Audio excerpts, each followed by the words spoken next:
रात काफी हो चुकी थी, लेकिन अंकित की आंखों से नींद कोसों दूर थी।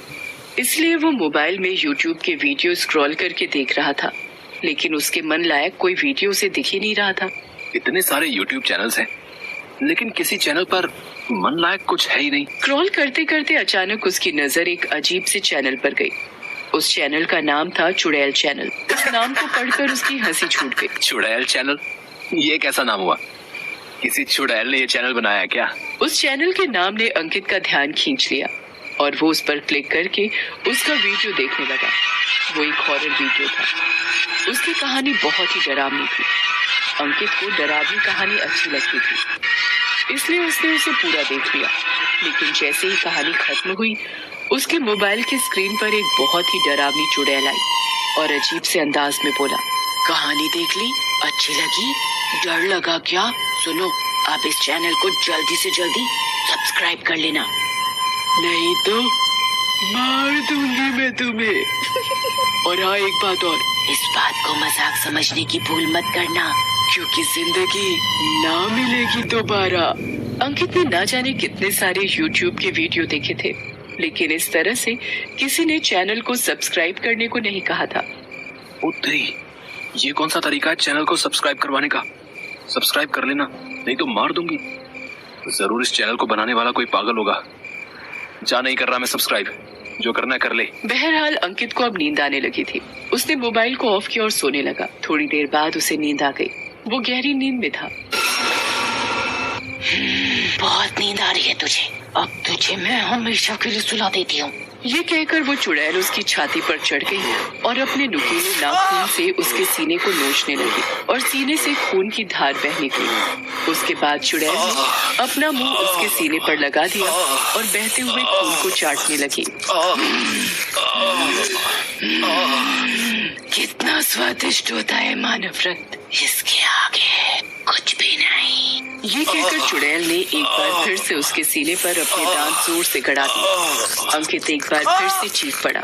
अचानक से अंकित की आंखें खुल जाती हैं। वो हड़बड़ा कर उठ जाता है। उसकी सांसें तेज तेज चल रही होती हैं। उसके दिल की धड़कनें इतनी तेज होती हैं कि आसानी से सुनाई पड़ रही होती हैं। ये सब एक सपना था। मैं तो बिल्कुल ठीक हूँ। वो चुड़ैल उसे मैं सपने में देख रहा था। ये सब सोचकर अंकित की जान में जान आई। हालांकि उसका गला सूख रहा था, इसलिए वो अपने बिस्तर से उठा और फ्रिज के पास गया।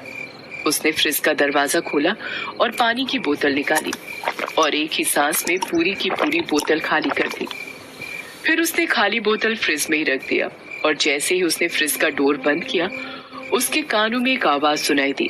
कहानी देख ली? अच्छी लगी? डर लगा क्या? सुनो, आप इस चैनल को जल्दी से जल्दी सब्सक्राइब कर लेना, नहीं तो मार दूंगी मैं तुम्हें। और हाँ, एक बात और, इस बात को मजाक समझने की भूल मत करना, क्योंकि जिंदगी ना मिलेगी दोबारा। इस आवाज को सुनकर अंकित चौंक गया। वो इधर उधर देखने लगा। ये तो उसी चुड़ैल की आवाज है जो YouTube के चैनल को सब्सक्राइब करने के लिए कह रही थी, लेकिन उसकी आवाज यहाँ कैसे आ रही है? वो फिर इधर उधर देखता है, लेकिन उसे कोई भी नहीं दिखाई देता है। ये क्या हो रहा है मुझे? मैं सोता हूँ तो वो चुड़ैल दिखती है और जाग रहा हूँ तो भी उसी चुड़ैल की आवाज कानों में गूंज रही है। ये क्या हो रहा है मुझे? तभी अंकित के कानों में चुड़ैल की हंसी की आवाज सुनाई देती है।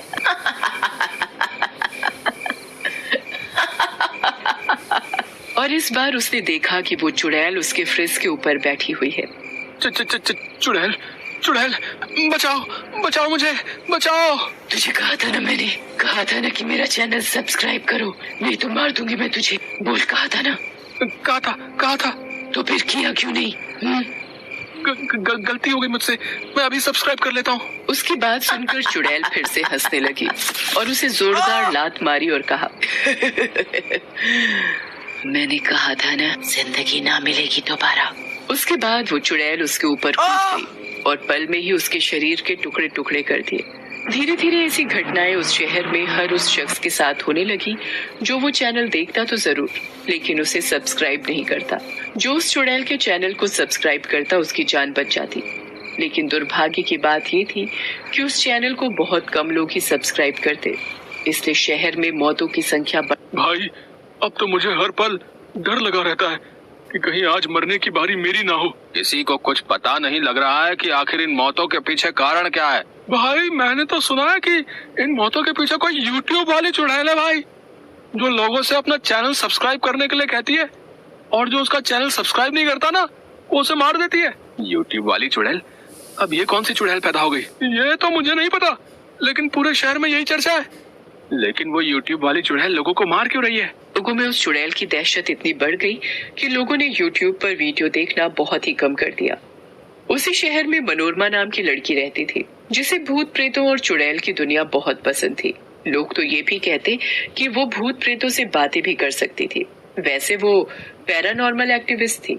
मनोरमा जी, हम बहुत उम्मीद लेकर आपके पास आए हैं। आप हमारी मदद करिए। पूरा शहर उस यूट्यूब वाली चुड़ैल के कारण दहशत में है।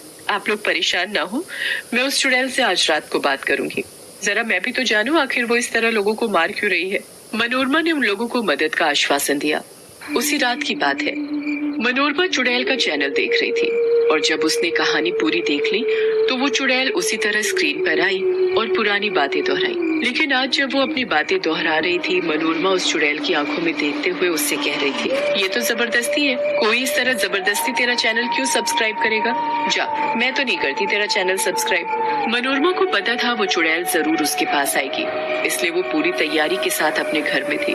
उसने ऐसी लेजर गन बना रखी थी जिसका असर चुड़ैल और भूतों पर भी होता था। और जैसा कि मनोरमा का अंदाजा था, आधी रात के बाद यूट्यूब वाली वो चुड़ैल उसके पास आई और उस पर हमला कर दिया। मार दूंगी, जो भी मेरा चैनल सब्सक्राइब नहीं करेगा मैं उसे मार दूंगी। चुड़ैल अपने नाखूनों का प्रहार उस पर करने ही वाली थी कि मनोरमा ने लेजर गन से उस पर प्रहार कर दिया। एक किरण उस गन से निकली और चुड़ैल की छाती पर जा लगी। चुड़ैल दर्द से छटपटाने लगी। तूने मुझ पर हमला किया, मुझ पर, तू बचेगी नहीं। चुड़ैल उसके ऊपर फिर से हमला करने के लिए मुड़ी, लेकिन मनोरमा ने लेजर गन का प्रहार एक बार फिर से उसके ऊपर कर दिया। यूट्यूब वाली चुड़ैल दर्द से छटपटाने लगी। मत कर, ये मत कर, मुझे छोड़ दे। मैं छोड़ दूंगी तुम्हें, लेकिन पहले ये बता, तू लोगों को मार क्यों रही है? यूट्यूब वाली चुड़ैल का नाम नंदिनी था। वो बहुत ही गरीब लड़की थी और शहर के एक कॉलेज में पढ़ती थी, लेकिन वो सभी के बीच बहुत फेमस थी। और उसके फेमस होने का कारण था उसका जादू। उसे जादू के बहुत सारे ट्रिक्स आते थे। नंदिनी को कॉलेज के लोग घेर कर खड़े हैं। नंदिनी हाथ में 2000 का नोट लेकर खड़ी है।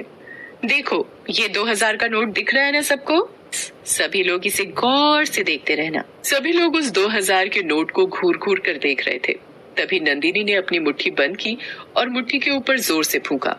और इस बार जब उसने मुट्ठी खोली तो उसके हाथों में एक बहुत महंगा सा मोबाइल था। ओह माय गॉड, ये मोबाइल कहाँ से आ गया? जादू से। सभी लोग नंदिनी के जादू को देखकर शॉक्ड रह गए। नंदिनी के जादू का उसका पूरा कॉलेज लोहा मानता था। ये देखकर नंदिनी के कुछ दोस्तों ने उसे अपना यूट्यूब चैनल खोलने की सलाह दी, ताकि उसका जादू सिर्फ कॉलेज के कैंपस तक ही सीमित न रह जाए, बल्कि पूरी दुनिया में फैले। ठीक है दोस्तों, तुम लोग कह रहे हो तो मैं अपना चैनल शुरू कर देती हूँ, लेकिन तुम लोग मेरा साथ कभी छोड़ना मत। नंदिनी ने अपना चैनल शुरू कर दिया। कुछ ही दिनों में उसका चैनल सुपरहिट हो गया। वो जो कुछ भी अपने चैनल पर दिखाती वो सब वायरल हो जाता। धीरे धीरे उसके कई मिलियन सब्सक्राइबर हो गए। उसका काफी नाम हो गया और साथ साथ पैसे भी आ गए। ये सब उसी के कॉलेज के उसके कुछ दोस्तों समीर, गगन, आकांक्षा और प्रीति को पसंद नहीं आया। आजकल उस नंदिनी के पांव तो जमीन पर ही नहीं पड़ते। खुद को तो बहुत ही बड़ी सेलिब्रिटी समझने लगी है। सेलिब्रिटी माई फुट, उसके जैसे कितने आए और कितने चले गए। ये यूट्यूब भी ना बकवास चीज है। उस 2 टके की लड़की को स्टार बना दिया। अरे उससे कहीं अच्छी तो मेरे घर की नौकरानी है। उन लोगों की जलन इतनी बढ़ गई कि वे लोग उसके यूट्यूब चैनल के बारे में झूठी झूठी अफवाहें फैलाने लगे और उसे बदनाम करने लगे। वो ये कहने लगे कि ये लड़की डायन है और जादू के माध्यम से लोगों के दिमाग पर कब्जा कर लेती है। अफवाहों का जोर चल निकला और लोग उसके चैनल को अनसब्सक्राइब करने लगे। और एक दिन ऐसा आया कि उसके पास एक भी सब्सक्राइबर नहीं बचा और वो डिप्रेशन में चली गई। और एक दिन कॉलेज की बिल्डिंग से कूदकर उसने आत्महत्या कर दी। तुम्हारे दोस्तों ने तुम्हारे साथ गलत किया तो उसकी सजा तुम पूरे शहर को क्यों दे रही हो? और ये करके तो तुम अपने दोस्तों की बातों को ही सही साबित कर रही हो। देखो, ये सब छोड़ दो। मैं वादा करती हूँ कि मैं तुम्हारे सारे उन दोस्तों को सजा दिलवाऊंगी जो दोस्त नहीं दुश्मन थे। मनोरमा की बात सुनकर नंदिनी वहां से चली गई। मनोरमा ने उसके सारे दोस्तों के खिलाफ पुलिस में रिपोर्ट लिखवाई। उन सभी पर नंदिनी को आत्महत्या के लिए उकसाने का मामला चला।